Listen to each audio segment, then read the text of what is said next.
हिंदी में यूपीएससी की तैयारी से संबंधित प्रोग्राम्स को देखने के लिए सब्सक्राइब करें स्टडी IQIAS हिंदी। नमस्कार।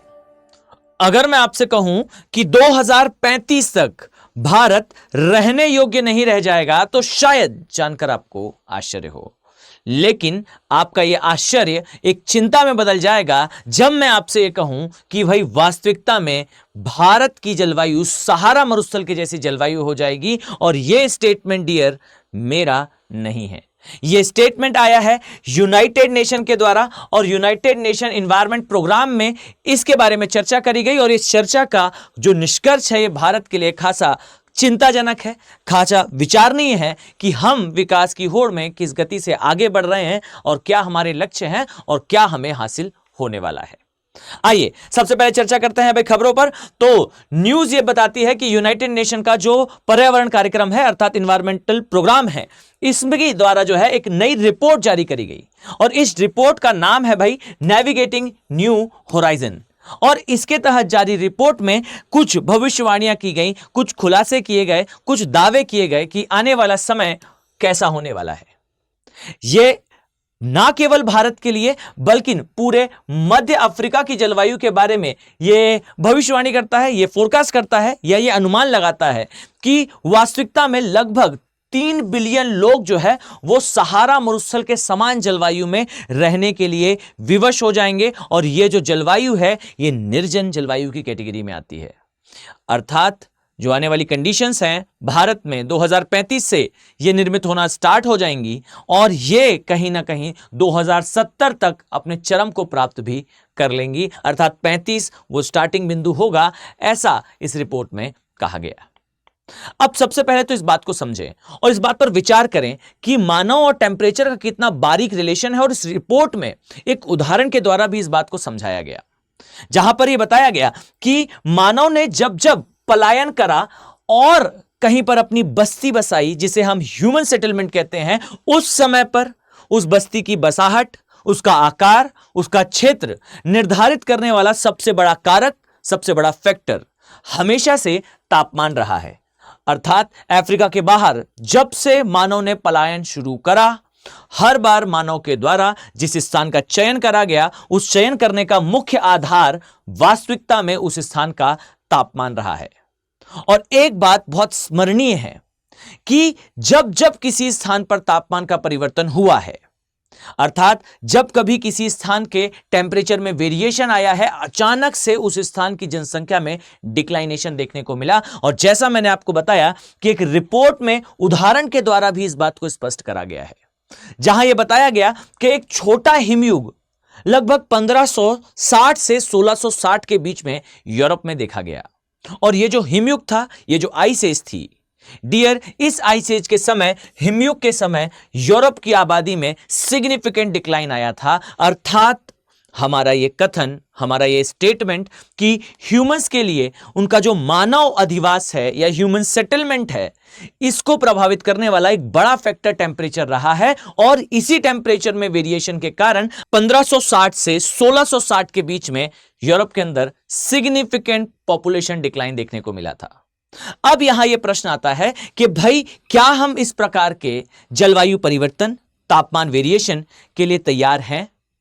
तो इसी रिपोर्ट में आगे यह चर्चा भी की गई है भाई कि वास्तविकता में मानव इतना अधिक जो पलायन है या इतना अधिक जो टेम्परेचर वेरिएशन है, इसके लिए कभी भी तैयार नहीं रहा है।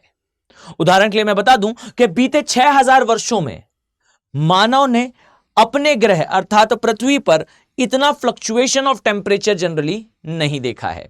यानी कि बीते 6000 वर्षों में हमारी जो पृथ्वी का तापमान है ये मोर और लेस एक जैसा ही दिखाई देता है। और ये जो सिमिलैरिटी है, इस सिमिलैरिटी के कारण हमारे अंदर भी अब उतना जो है वो टेम्परेचर के लिए बैंडविड्थ नहीं रह गई कि हम उतने समय तक उतने लंबे टेम्परेचर वेरिएशन में सरवाइव कर पाए। यानी कि ना केवल प्रवासन इसका ऑप्शन होगा, ना केवल इसके परिणाम प्रवासन तक सीमित होंगे। आई थिंक आप इशारा समझ रहे हैं। याद रखिए कि ये जो रिपोर्ट है, इस रिपोर्ट में आंकलन करा गया कि 2035 से जो परिणाम हम अपेक्षा कर रहे हैं या फिर हम कहें किन परिणामों का हमें डर है, वो दिखना शुरू हो जाएंगे। और 2070 तक इसका 90% जो है वो इफेक्ट भी हमें दिखने लगेगा। यानी कि ये जो समय है, ये जो ड्यूरेशन है, ये ड्यूरेशन हमारे लिए खासा इंपॉर्टेंट है। और इस ड्यूरेशन में अगर समय रहते ह्यूमंस ने अपनी एक्टिविटीज को कंट्रोल, विकास की अपनी होड़ में हमें सस्टेनेबल डेवलपमेंट को साथ में रखना, अगर ये हमने नहीं सीखा तो आने वाला समय ह्यूमंस के लिए खासा टफ होने वाला है। यहां ये बताया भी गया कि भाई ये जो चरम स्थितियां हैं ये 3 प्रमुख कारकों से दिखाई देंगी, या मैं कहूं 3 प्रमुख फैक्टर के रूप में दिखाई देंगी। ये 3 फैक्टर कहीं ना कहीं शायद आपने कभी ना कभी पढ़े या सुने जरूर होंगे, जहां पर यह बताया जाता है कि इनके कारण जो है वो आपको क्षेत्रों में बाढ़, आपको मेजरली देखने को मिलता है फॉरेस्ट फायर। फॉरेस्ट फायर का अर्थ है जंगलों की आग।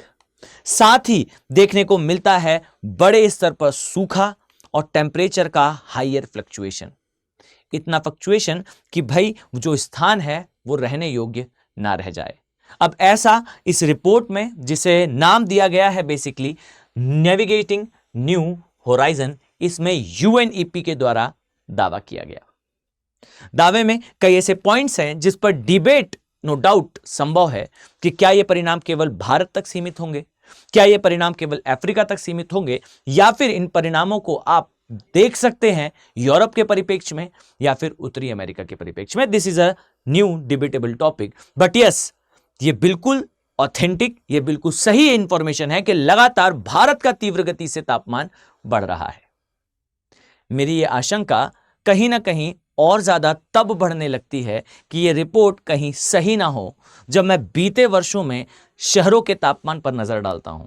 आप पाएंगे कि बीते कुछ वर्षों में आपको दिल्ली का तापमान खासा बढ़ता हुआ दिखाई देगा। एंड आई थिंक आप सभी ने यह न्यूज सुनी और पढ़ी जरूर है कि दिल्ली का तापमान 50 डिग्री सेल्सियस से अधिक रहा। यह टेम्परेचर, यह तापमान डरा देने वाला है। मेजर कंसर्न है कि अगर यह रिपोर्ट सही है, अगर यह अनुमान सही है, अगर ये कैलकुलेशंस राइट हैं, तो हम किस दिशा में आगे बढ़ रहे हैं। मेरे हर वीडियो की तरह मैं इस वीडियो में भी रिक्वेस्ट करूंगा कि इन टॉपिक्स पर ज्यादा से ज्यादा डिस्कशन करें, इन टॉपिक्स पर ज्यादा से ज्यादा बातें करें। जब तक 1-to-1 डिस्कशन होंगे, जब तक ये जनरल पब्लिक तक पहुंचेगा नहीं विषय, तब तक इस विषय पर नेशनल लेवल पर ट्रिगरिंग शायद संभव ना हो पाए। अवेयर रहेंगे तो कहीं ना कहीं परिवर्तन जरूर आएगा। एग्जाम पॉइंट ऑफ व्यू से टॉपिक्स खासा इंपॉर्टेंट हो जाते हैं उन एस्पिरेंट्स के लिए जो सीरियसली यूपीएससी की तैयारी कर रहे हैं। और सीरियसली यूपीएससी तैयारी करने वाले स्टूडेंट्स के लिए एक और बड़ी अपॉर्चुनिटी है स्टडी आईक्यू के P2I बैचेस, अर्थात वे बैचेस जो प्रीलिम्स से लेकर इंटरव्यू तक की तैयारी कराते हैं। अर्थात ये ऐसे बैचेस हैं जिनको ज्वाइन करने के बाद they were like a one step solution for you. उन बैचेस में सेल स्टार्ट हो चुकी है और यह सेल उन एस्पिरेंट्स के लिए और भी ज्यादा आवश्यक है जो कि सीरियसली तैयारी करना चाहते हैं और एग्जाम क्लियर करने का उनमें पोटेंशियल भी है, क्योंकि टेक्निकली ये batches are free for serious aspirants. Serious aspirants के लिए टेक्निकली फ्री बैचेस हैं। कारण यह है कि जैसे ही आप इन बैचेस को ज्वाइन करते हैं और आपका प्री क्वालिफाई होता है, स्टडी आईक्यू आपको आपकी फी पूरी तरह से रिफंड कर देगा। और यहां याद रखिए, जो फी आपको यहां दिखाई दे रही है, ये बेयर मिनिमम फी आपको केवल और केवल सेल के प्राइस के तहत दिखाई देगी। और इसका भी ध्यान रखें कि ये सेल जो है वो 22 जुलाई तक ही रहने वाली है। इसमें 2 कंडीशंस हैं। फर्स्ट कंडीशन जैसा मैंने आपको बताया कि आपको 22 जुलाई की डेट के पहले इन बैचेस को ज्वाइन करना है। And the second and the most important thing is कि आपको यूज करना है faculty code, that is AK live code. Make sure कि जब आप फैकल्टी कोड का यूज करते हैं और इन बैचेस का पार्ट बनते हैं, विद इन द डेट आपको यह कॉस्ट देखने को मिलेगी।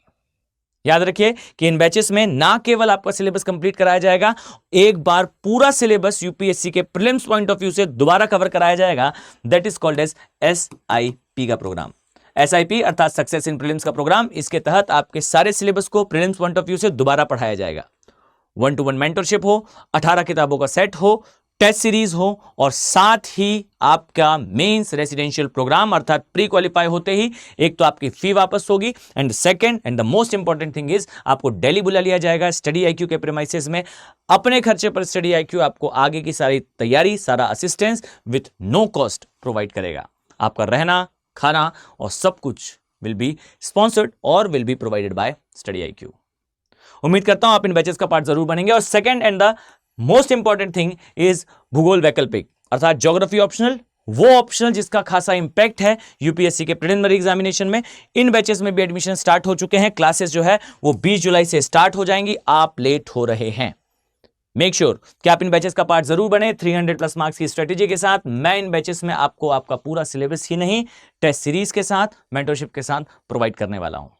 अगर आप मुझसे अपना ज्योग्राफी ऑप्शन तैयार चाहते हैं कि मैं आपकी तैयारी में आपकी सहायता करूं, तो बेशक आप इन बैचेस का भी पार्ट बन सकते हैं।